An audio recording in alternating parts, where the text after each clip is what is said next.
Nancy is a guard's daughter. One day she was working on Skarloey with some polish and a rag. Skarloey was snoozing happily, but Nancy wanted to talk. "Wake up, lazy bones! Your brass is filthy. Aren't you ashamed?" "No," yawned Skarloey. "You're just an old fusspot." And Skarloey closed his eyes. He was thinking about his friend Rheneas and all the good times they had shared together before Rheneas went away to be mended.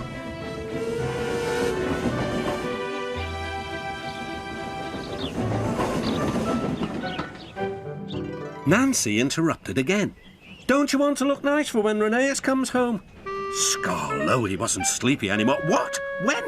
"Soon, Daddy told me. I'm going now," she said. "Nancy, stop! Do I really look nice? Please, polish me again." "Now who's an old fusspot?" laughed Nancy, and set to work once more.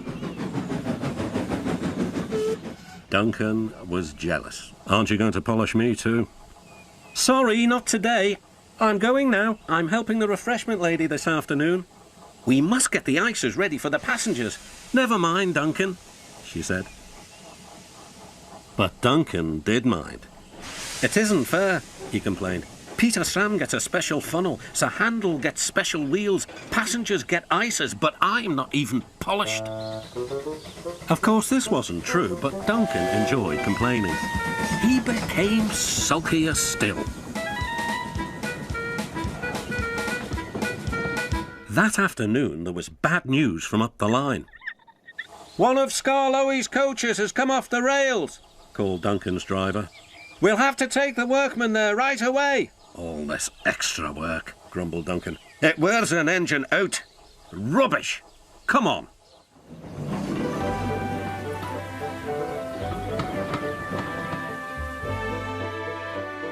The derailed coach was in the middle of Skarloey's train, so he had gone on to the top station with his front coaches.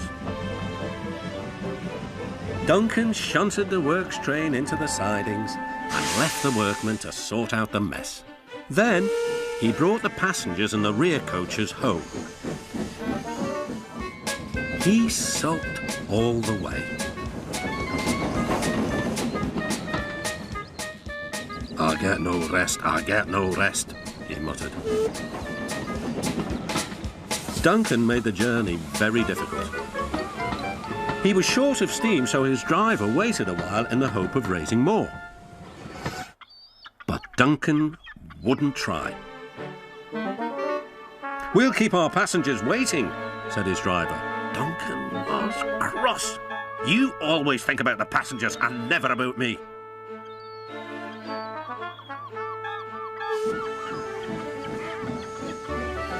It wasn't long before Duncan built up enough steam to set off again.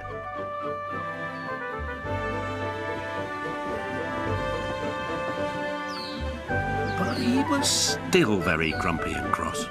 "I'm overworked and I won't stand it." At last they reached the viaduct near the station.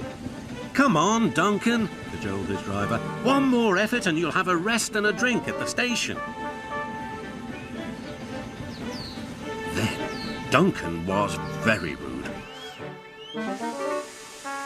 "Keep your old station. I'm staying here." And he did too.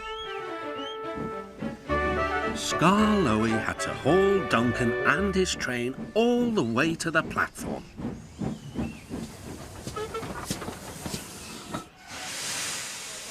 The passengers were furious.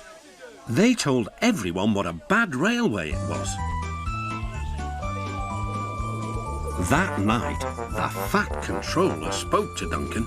"No passengers means no polish." "No polish means no passengers," Duncan muttered to himself. "He still has a lot to learn, doesn't he?"